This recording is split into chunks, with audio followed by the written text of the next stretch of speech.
Good evening, ladies and gentlemen. Welcome to another edition of Seekers of the Supernatural.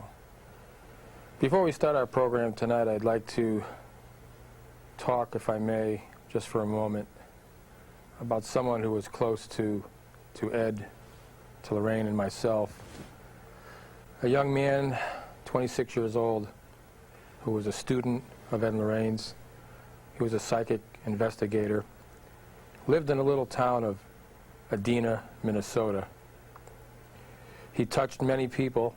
He came to our Halloween program that we held back on October 27th.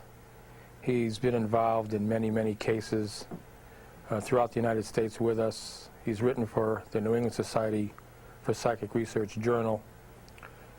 We lost this man Monday evening, November 11th, at age 26. His name is Daniel Berg. He's a friend of mine, he's a friend of Ed's and a friend of Lorraine's, and we're going to miss him. But someday I hope that myself and Ed and Lorraine will see Daniel Berg on the other side. So with this somber opening, I'd like to start and talk about something that has hope to it, hope for us all. It's about miracles. Can the supernatural realm perform miracles? Well, can God perform a miracle? The answer is yes, positively. Tonight we're going to start with Ed, if we could, and talk about miraculous miracles. Ed, if you could start, please.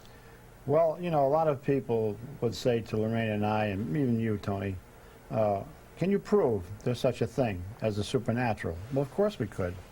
In fact, we proved that in a court of law in 1990, right here in the United States. But I think the best proof that you could possibly give people would be miraculous miracles.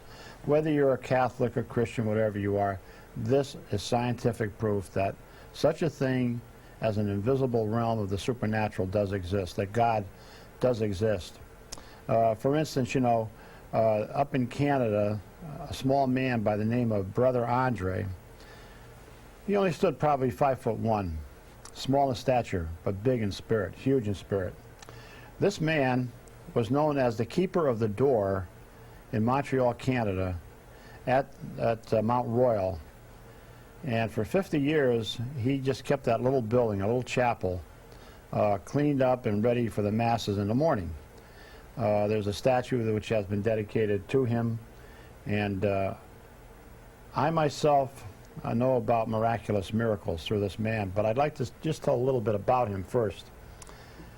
He was instrumental in the building of St. Joseph's Offertory, a huge basilica, where if you went there today, you would see hundreds of crutches. You would see hundreds of braces of people that were miraculously cured at that offertory. Now what the people do is they go up these, probably about 50 stairs on their knees, and they say a prayer at each stair. Well, we went there in 1953. My mother had cancer. It was all through her body. They couldn't do anything. They sent her home. And this was just a little, maybe 2 or 3 weeks before Christmas. One day I went up to the drugstore, and the man there said to me, how's your mother, Ed? I said, well, she can't eat, she can't sleep, she's in terrible pain. I just wish that she'd go to sleep, you know. And he said, have you ever heard of St. Joseph's Shrine up in Montreal, Canada? I said, no, I haven't. And of course, at that time, it was just being built. Right.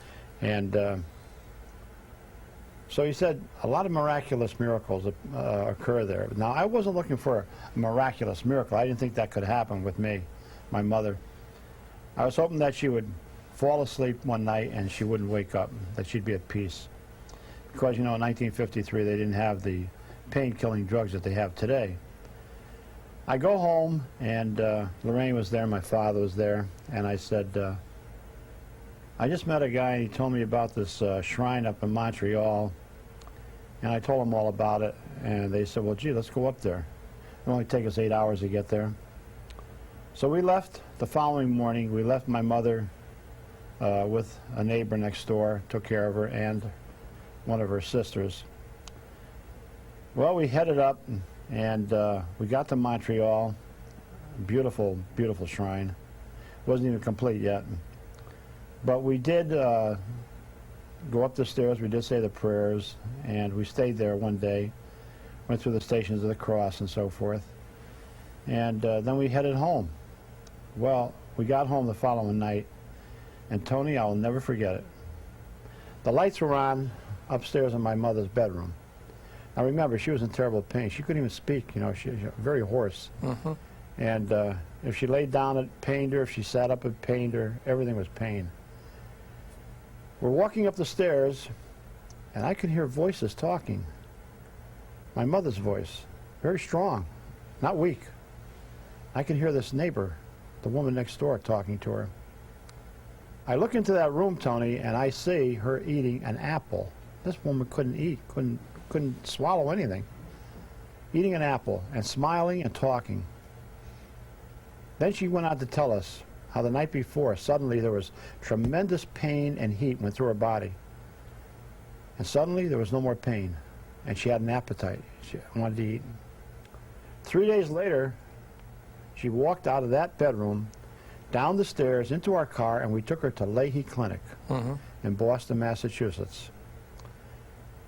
A couple of days later, they performed an exploratory operation. Now, the doctors at St. Vincent's Hospital said she was full of cancer. She was like jelly. There was nothing they could cut out, nothing they could do. They did not find one trace of cancer. She lived for 22 years. All right, that was the miracle. But